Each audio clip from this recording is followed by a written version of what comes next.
Former FIFA president and former UEFA. FIFA, the world's biggest football organization. The game we love, played by billions. But behind the scenes, something dark was happening. Corruption, bribery, and secret deals shaking the sport's very foundation. What really went wrong inside FIFA, and how did it all come crashing down? Today, we explore the shocking FIFA corruption scandal. How did FIFA become so powerful and so vulnerable to corruption?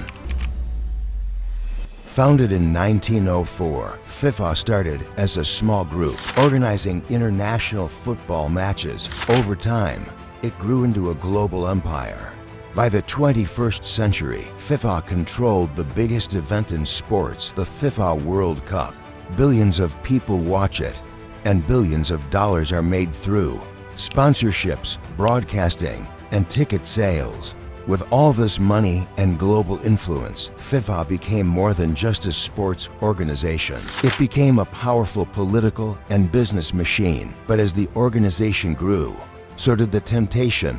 Decisions on where the World Cup would be hosted became huge opportunities, not just for football, but for money, deals, and personal gain. But when did the truth finally come out? For years, journalists and insiders raised questions. There were whispers of secret payments and strange voting decisions. Why were some countries with little football history chosen to host such huge tournaments? In 2010, when Qatar, a desert nation with extreme heat and very little football tradition, won the right to host the 2022 World Cup, the world was stunned. That moment raised serious suspicions.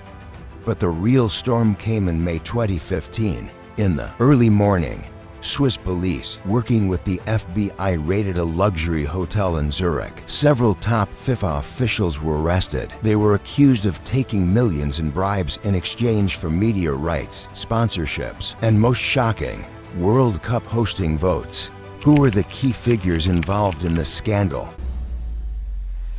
At the center of it all was Sepp Blatter, FIFA's president since 1998.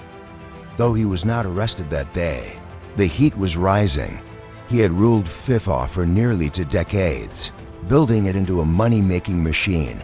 But critics said he turned a blind eye to corruption.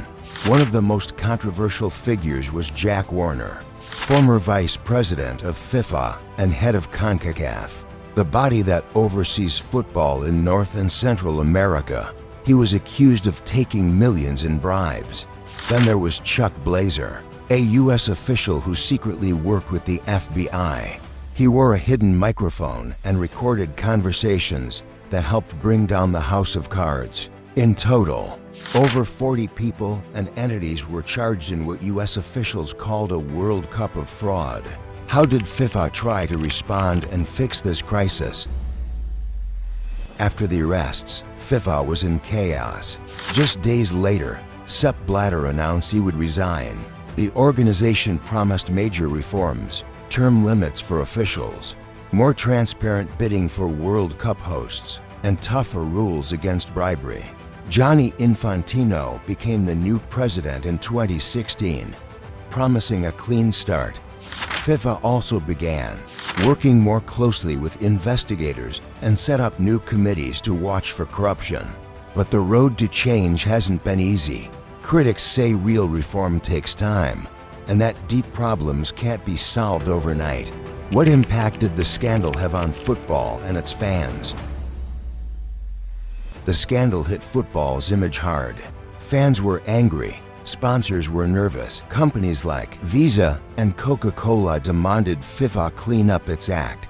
People began to question the decisions behind every major tournament.